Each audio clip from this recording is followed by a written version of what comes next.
Éternel Dieu, au nom de Jésus, nous invoquons ton nom et oui, nous sommes bien en ta présence.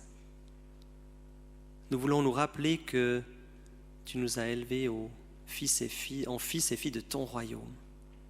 Toi, le roi des rois et le Seigneur des seigneurs, nous proclamons que tu es souverain et nous te prions de nous aider à nous en souvenir et à nous souvenir de tout ce que cela signifie pour nous dans nos vies, par rapport aux événements de ce monde, ce que c'est que d'être enfant de Dieu. Et au nom et par l'autorité qui nous est donnée en Jésus-Christ, nous voulons fermer la porte de la peur. Et nous proclamons que tu veux nous faire traverser les défis, les épreuves, dans la joie qui vient de toi, dans la paix qui vient de toi. Merci Seigneur pour ta parole, merci pour la paix et la liberté que nous avons de la lire, de la partager. Et éclaire-nous maintenant par ta parole. Aide-nous à la comprendre de manière juste, par l'action de ton Saint-Esprit en nous. Dans le nom de Jésus, Amen. La lecture qui nous est proposée ce matin se trouve dans le livre de Néhémie, au chapitre 8, d'abord les versets 1 à 8 et ensuite les versets 9 à 18.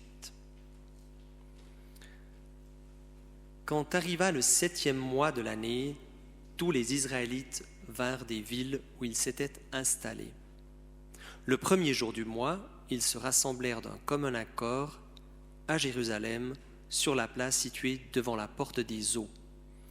Ils demandèrent à Esdras, le prêtre spécialiste de la loi, d'apporter le livre de la loi que le Seigneur avait donné aux Israélites par l'intermédiaire de Moïse.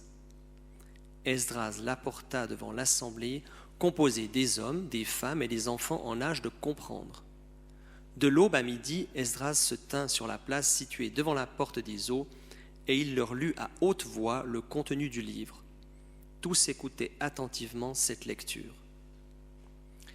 Esdras était debout sur une estrade en bois, dressée pour la circonstance.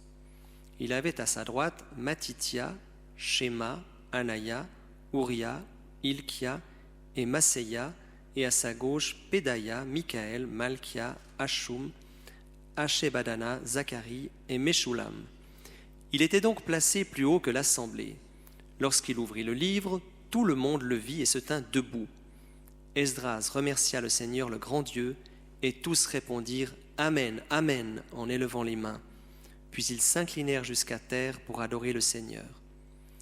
Ils se redressèrent et les Lévites, Yeshua, Bani, Shérébia, Yamin, Akoub, Shabbethai, Odia, Maseia, Kelita, Azaria, Yozabad, Hanan et Pelaya commencèrent à leur enseigner la loi. Ils lisaient dans le livre de la loi de Dieu de manière distincte et en donnant des explications afin que chacun comprenne ce qui était lu.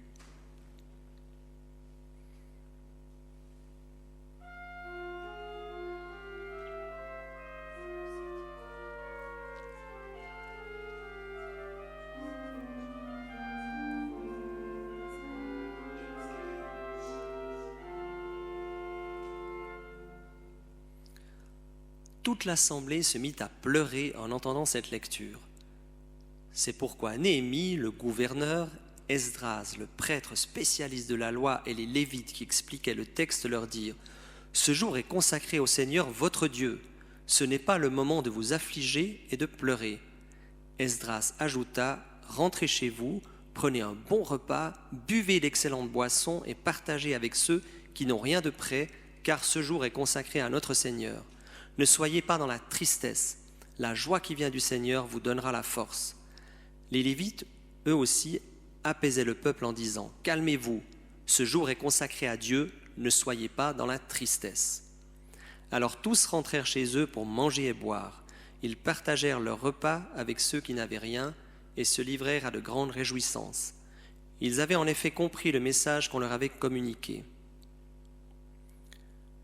Le jour suivant, tous les chefs de famille israélites, les prêtres et les Lévites, se rassemblèrent autour d'Esdras, le spécialiste de la loi, pour étudier plus en détail les enseignements de la loi. Dans cette loi que Dieu avait communiquée par l'intermédiaire de Moïse, ils trouvèrent le passage qui ordonne aux Israélites de vivre dans des huttes pendant la durée de la fête des huttes au 7e mois. Cette fête doit être annoncée par une proclamation publiée dans toutes les villes, y compris Jérusalem. La population est invitée à se rendre dans la montagne et à en ramener des branches d'olivier cultivées et sauvages, de myrtes, de palmiers et d'arbres touffus pour s'en faire des huttes, comme cela est écrit.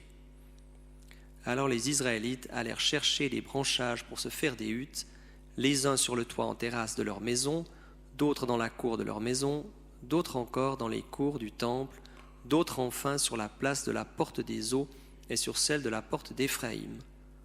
Tous ceux qui étaient rassemblés là, ceux qui étaient revenus d'exil, se construisirent des huttes et s'y installèrent. Ce fut l'occasion de très grandes réjouissances, car les Israélites n'avaient plus célébré cette fête depuis l'époque de Josué, fils de Nun. Chacun des jours de la fête, du premier au dernier, on lut un passage dans le livre de la loi de Dieu.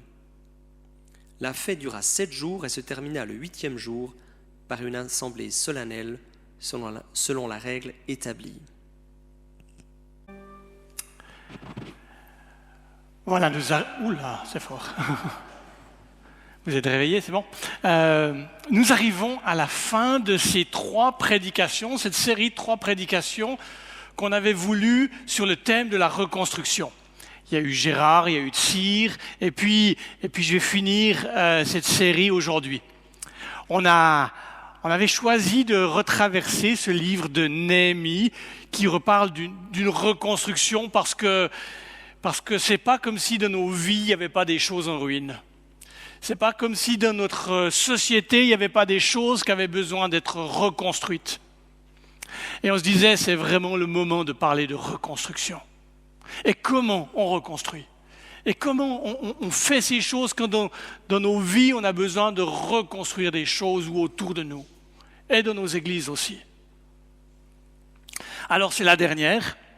Il y aura 3 études bibliques qui seront décalées d'une semaine, soit pour information pour les questions de Covid, mais il y aura 3 études bibliques qui nous permettront d'aller plus profond dans les 3 thèmes qui ont été abordés.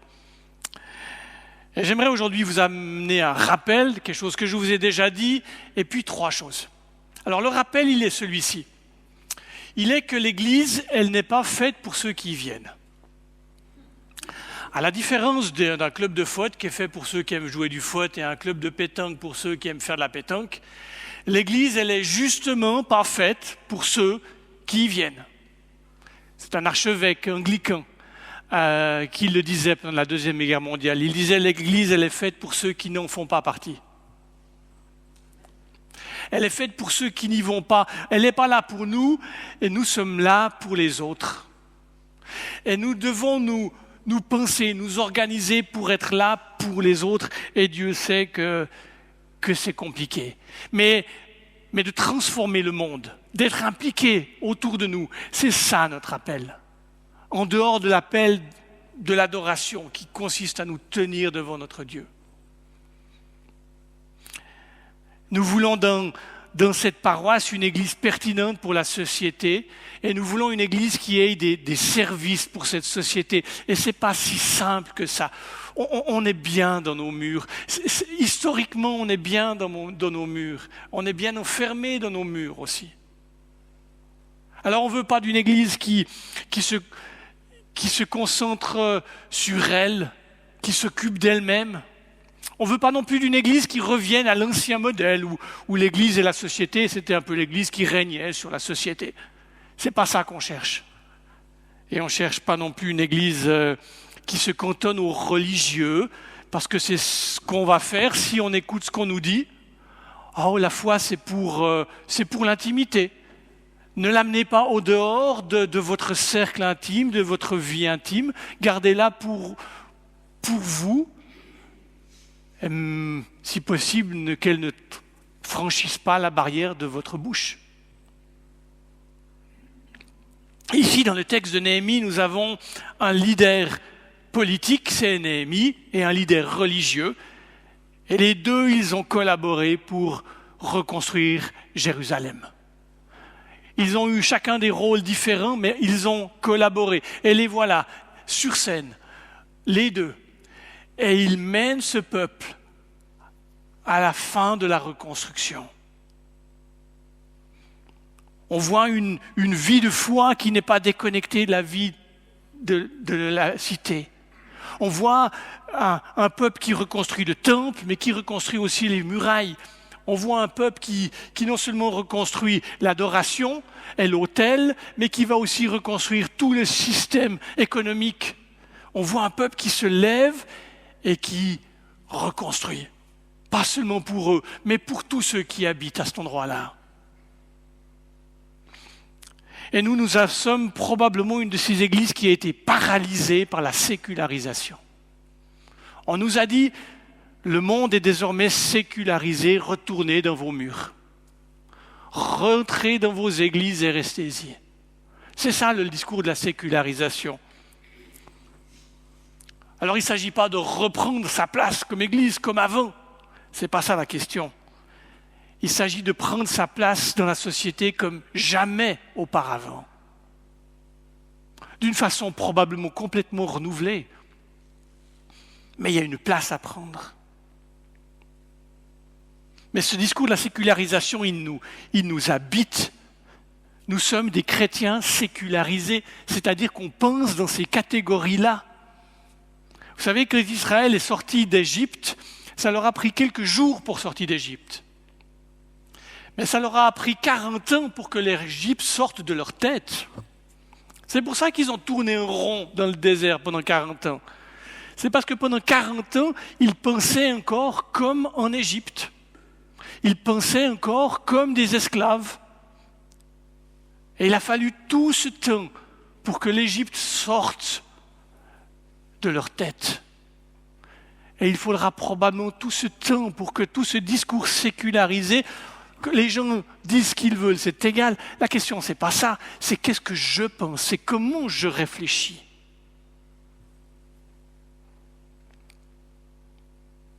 Ça, c'était pour le rappel. Retournons à ce texte de Néhémie. Nous voyons un peuple qui se réunit et une parole de Dieu qui est proclamée. Elle est au centre. Pour nous, la parole de Dieu, elle a un nom, elle s'appelle Jésus-Christ. Et nous voulons être une église centrée autour de Jésus, parole de Dieu. Et ce n'est pas si simple que ça non plus. Tellement d'églises ou de paroisses parlons de nous. On peut être tellement focalisé sur d'autres choses. Moi, de temps en temps, j'ai l'impression que dans nos églises, on est focalisé sur l'écologie et c'est le discours écologique qui est au centre. Et dans d'autres églises, on est focalisé sur le discours du développement de soi et puis ce qui est au centre, c'est ma personne. Et voilà, dans cette ville de Jérusalem reconstruite, ils proclament la parole de Dieu, ils la mettent au milieu. Et nous voulons être une paroisse où Jésus-Christ, parole de Dieu, est au milieu. Ni nous, ni un discours autre. C'est son église, c'est pas la mienne, c'est pas la vôtre. C'est son royaume, je n'en suis pas le roi. J'en suis un fils, une fille, un habitant, mais c'est lui le roi. Et à cette parole de Dieu présente, il va y avoir 3 réactions. La première, c'est qu'ils vont se mettre à pleurer. Ça s'appelle la repentance. Ils vont se mettre à pleurer probablement parce que, en entendant cette parole, ils réalisent qu'ils ne sont pas alignés sur cette parole-là. Et j'entends tellement de pasteurs, ici en Suisse ou ailleurs en ce moment, qui disent « Nous sommes dans une saison de repentance ». Nous sommes dans une saison de repentance. Ça veut dire quoi? C'est que nous allons pleurer? Peut-être. Ce n'est pas ça la question. La question, c'est que nous allons admettre que nous nous sommes désalignés, que nous avons besoin, nous sommes à côté de la plaque, il y a des choses où nous ne sommes pas centrés sur Jésus et dans nos vies. Et ce peuple, entendant la parole de Dieu, tout d'un coup réalise réalisent cela. Ils réalisent qu'ils ne sont pas alignés sur ce que Dieu est en train de faire, ce que Dieu voulait. Alors ils pleurent. Et nous sommes dans une saison de repentance où nous devons le dire à Dieu simplement. Pas besoin d'être très très émotionnel. Vous avez vu la liturgie là. Ça c'est un peu bizarre d'ailleurs. Il y en a qui lèvent les bras, on est dans une église pentecôtiste. Il y en a qui se mettent à genoux, on est dans une église catholique. On ne voit pas bien où est la liturgie ou la culture réformée là-dedans, mais ils entendent la parole de Dieu, ça provoque quelque chose en eux. Et je crois que ça fait partie de cela. Et puis tout de suite, les prêtres vont dire quelque chose d'extraordinaire. Ils vont dire, aujourd'hui c'est le jour du Seigneur. Or, le jour du Seigneur, il est marqué par la joie. Et c'est la deuxième chose que j'avais envie de vous dire. Le jour de Dieu, il est marqué par la joie. Et la repentance, elle permet souvent de nous ramener à la joie, parce qu'on se réaligne correctement sur ce qui doit être. Mais le jour de Dieu, ce n'est pas le dernier jour, la réalité ultime, celle vers laquelle nous sommes attirés, nous sommes projetés, c'est celle de la joie et d'une joie éternelle. Quand je vais en Inde, on n'y va plus en ce moment évidemment, mais les 10 000 pasteurs que nous avons là-bas, ils sont dans une situation tellement difficile. Et leur quotidien, leur réalité n'est pas marquée par la joie, c'est la tristesse, c'est la persécution, c'est la pauvreté, c'est la maladie souvent. Mais ils tiennent bon parce qu'ils savent que le jour de Dieu, il est marqué par la joie. Et vous en avez tous fait l'expérience, c'est que quand tout d'un coup on se retrouve dans la présence de Dieu, il y a une joie qui nous est rendue. Un jour cette joie sera totale. Elle sera éternelle. Mais il y a une joie qui nous est rendue. C'était la deuxième chose que j'avais envie de vous dire à partir de ce texte. Et puis la dernière, et c'est celle qui m'a le plus parlé. Imaginez ce peuple. Ils ont été enlevés en exil pendant des siècles. Les voilà de retour depuis quelques dizaines d'années. Enfin, ils ont pu reconstruire des murs en dur, enfin les maisons sont terminées, enfin tout le système est en place. Et ils pourraient se dire, on y est, arrivé. Et les prêtres lisent un texte qui dit, vous devez habiter pendant 1 semaine par année sous une tente. Néhémie précise en disant ça n'avait pas été fêté depuis le temps de Josué, fils de Nun. 1000 ans presque. Depuis 1000 ans, ce peuple qui était en route, qui était en exil, avait oublié qu'il était un peuple nomade. Quand enfin il a sa ville, quand enfin il peut s'installer et s'arrêter, parole de Dieu, mes amis, vous êtes des nomades. Je suis désolé de vous le rappeler, il va falloir vous remettre en route. Et ce peuple, pour la première fois, depuis si longtemps, va reconstruire des cabanes, va aller dans la campagne et les montagnes, va couper des branches, va construire des cabanes sur son balcon, sur son toit, dans les rues ou sur les places. Et puis va habiter ces cabanes pendant 1 semaine. Ils ont enfin un toit sur leur tête, ils quittent immédiatement, sur ordre de Dieu, ce toit pour retourner à la vie nomade. Alors, pour quelques jours, mais pour que ça rentre dans leur tête. Il n'y a pas de sécurité sur cette terre dans ce que nous avons réussi à achever. Il n'y a pas de sécurité dans nos zones de confort. Il n'y a pas de sécurité dans les projets que nous avons réussi à mener à bien. Il n'y a pas de sécurité dans nos compte en banque, il n'y a pas de sécurité dans l'économie, il n'y a pas de sécurité dans les organisations que nous avons mis sur pied. Immédiatement, la parole de Dieu reprend ces hommes et ces femmes, elle leur dit, vous êtes des nomades de passage ici. et aller vivre dans une cabane alors qu'on a enfin une ville sécurisée, c'est une façon de comprendre très vite, très clairement, qu'il est notre seule sécurité.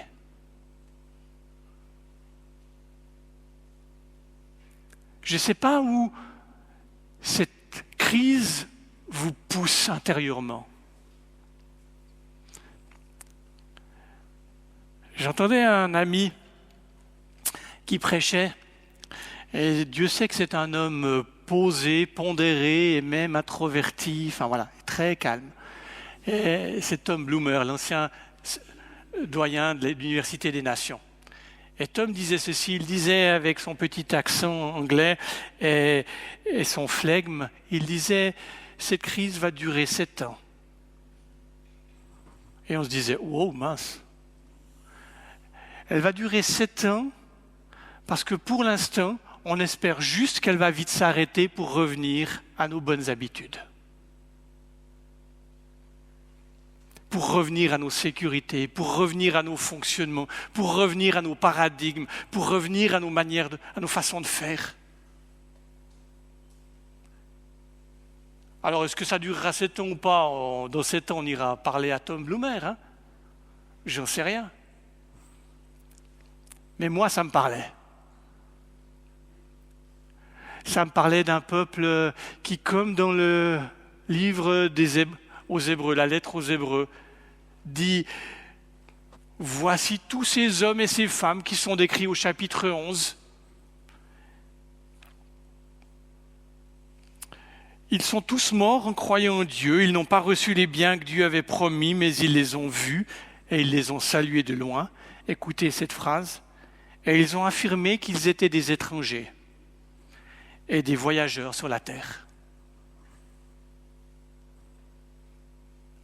Et l'exemple qui est donné, c'est celui d'Abraham.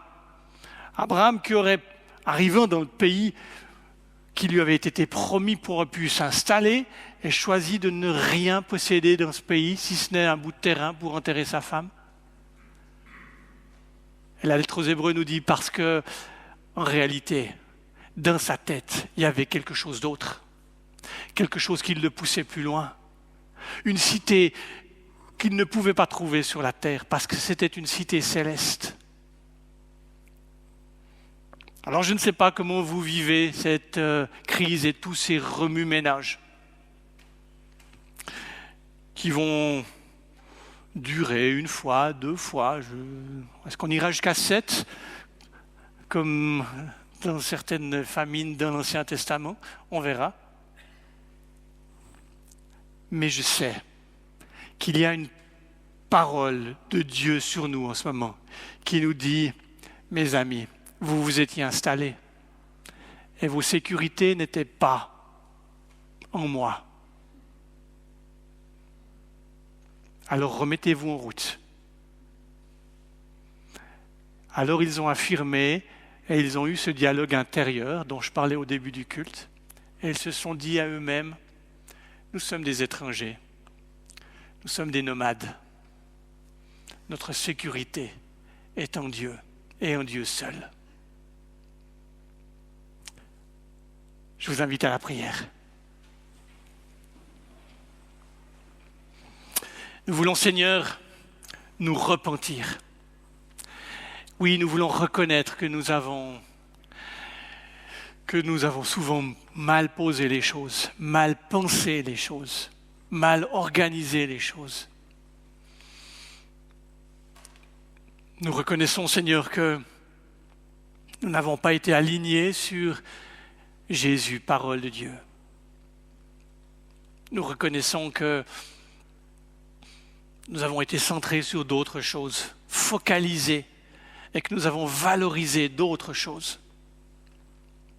Alors aujourd'hui, nous entrons à nouveau dans la joie de ta présence. Celle qui ne dépend ni des circonstances, ni de nos sécurités, ni de nos capacités. Nous entrons à nouveau dans la joie de ta présence, Seigneur.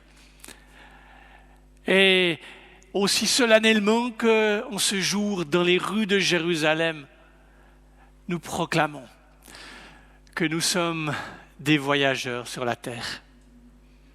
Que tu es notre sécurité, toi seul. Tu es notre roc, notre forteresse. Tu es notre rempart.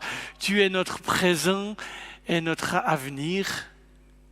Tu es par-dessus nous, par-dessous nous, devant nous pour ouvrir des chemins, derrière nous pour nous pousser, à côté de nous pour pleurer avec nous et nous encourager. Seigneur, nous nous focalisons sur toi. Amen.